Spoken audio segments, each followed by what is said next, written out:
When we were talking about trust the other day, and as it relates to safety, I didn't say this, but I want to say it today.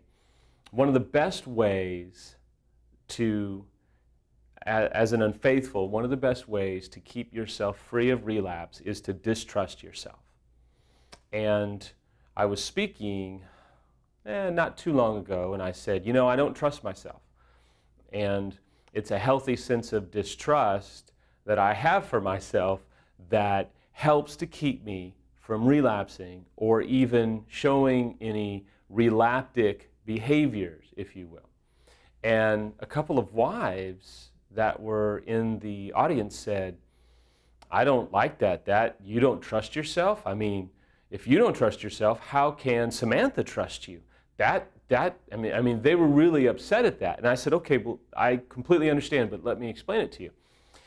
When I trusted myself, I put myself in situations that actually became my own undoing.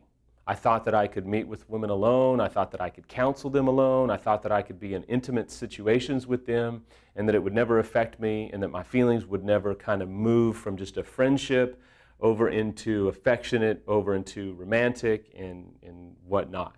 And that's how I got myself in a lot of trouble. You see, nobody just wakes up one day and says, I'm going to have an affair. Typically, there's the slow process. There's the slow erosion of morals or values or guidelines or boundaries, if you will.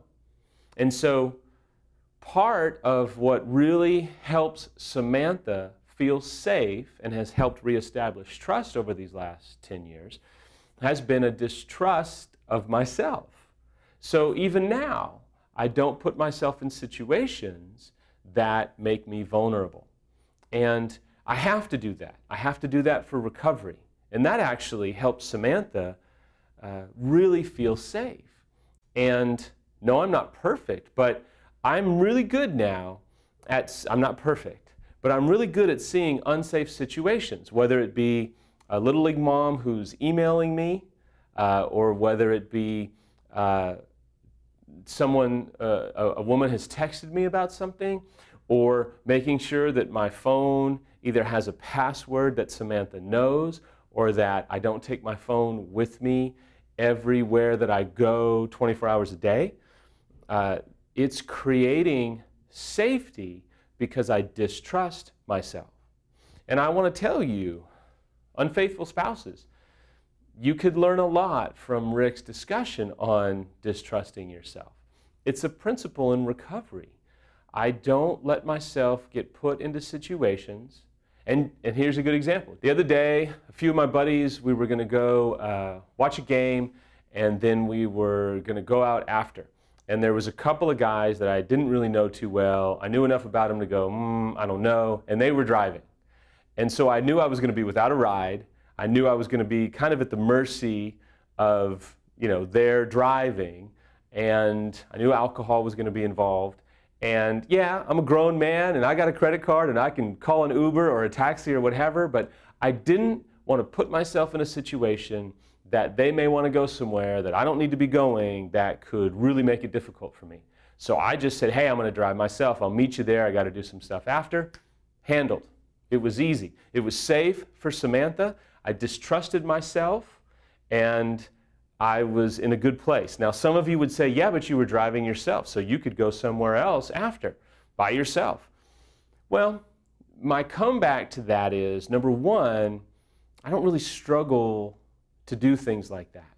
Number two, Samantha has the ability to log in to find my iPhone at any given time and know where I'm at, and I have nothing to hide. And number three, that's not necessarily a weakness for me. Having unaccounted time doesn't really exist in my life. Samantha knows where I'm at every time. She knows my schedule intimately. She has access to my Google Calendar. I distrust myself, and I want to encourage you unfaithful to distrust yourself and share with your spouse how you distrust yourself. If you don't distrust yourself, I think you might be resting in some willpower that eventually might get you in trouble.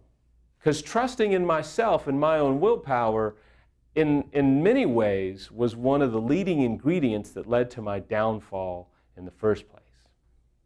I don't ever want to go there again. So it's a healthy distrust that keeps me sober and aware and from unnecessarily putting myself in situations where I could absolutely blow it.